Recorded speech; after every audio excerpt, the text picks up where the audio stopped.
state of emergency due to rising COVID cases that could limit or entirely bar spectators at the games. South Africa, where former President Jacob Zuma has spent his first night in prison at the start of his 15-month sentence for contempt of court. It was imposed after he failed to cooperate with a corruption inquiry. Next, Iraq's army says 3 rockets have been fired at the US embassy in the capital, Baghdad. Officials say it's the 3rd attack on US installations in Iraq and Syria in the last 24 hours. And hashtag Stanley Cup trending globally. The Tampa Bay Lightning have won ice hockey's biggest prize in the US. They become only the 3rd back-to-back Cup champions in the last 25 years by beating Montreal 1-0. 0659.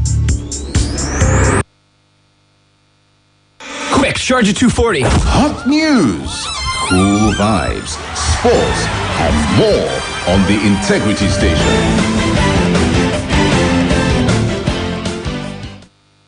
Splash FM 105.5.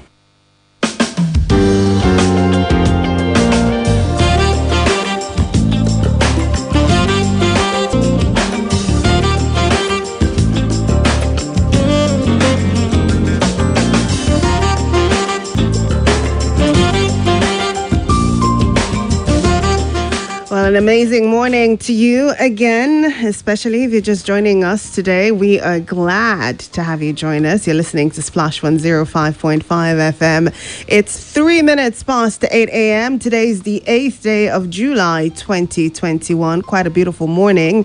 It's been forecast in the weather that there should be some rains today. So have that at the back of your mind, would you, as you go along with your day. Welcome again to Splash. We're really excited that you could join us. Thank you. Hope you had a good time listening to the Sports Crew. There's more to come later on in the evening as far as sports is concerned on this dial. My name is Charity Jerome. This is the set to check his relations. The resident said, quote, the gunmen stormed the village and took him away. He was the only man on ground when they struck. He was with some women and children, end of quote. Abubakar Malambogo, a resident of Lamba in Kwara State, told Daily Trust that the Jamhuro Usmanu Sule was the head of all Jamhuro in Kwara. He said the title Jamhuro was given to Fulani leader who had stayed in Yoruba land for a very long period. When contacted, DPS Shefiso Adewale, police spokesperson in Oyo, said he was in a meeting. That story, as I said, is on the Daily Trust. Nothing serious, but it could be, of course, depending on how it is handled. So now I fulfilled my promise. I can move on. I've got my guest for this morning. He's live in the studio.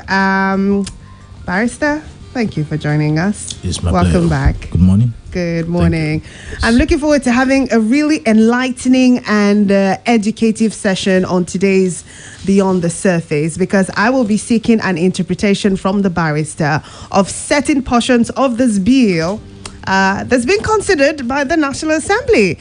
So let's take a look at the details, shall we? House of Representatives on Thursday presented for consideration a bill seeking to jail unlawful protesters in the country. Now, that bill is entitled An Act to Amend the Criminal Code Act, Cap 38, Laws of the Federation of Nigeria 2004, to further preserve the sanctity of human life and property, and to provide specifically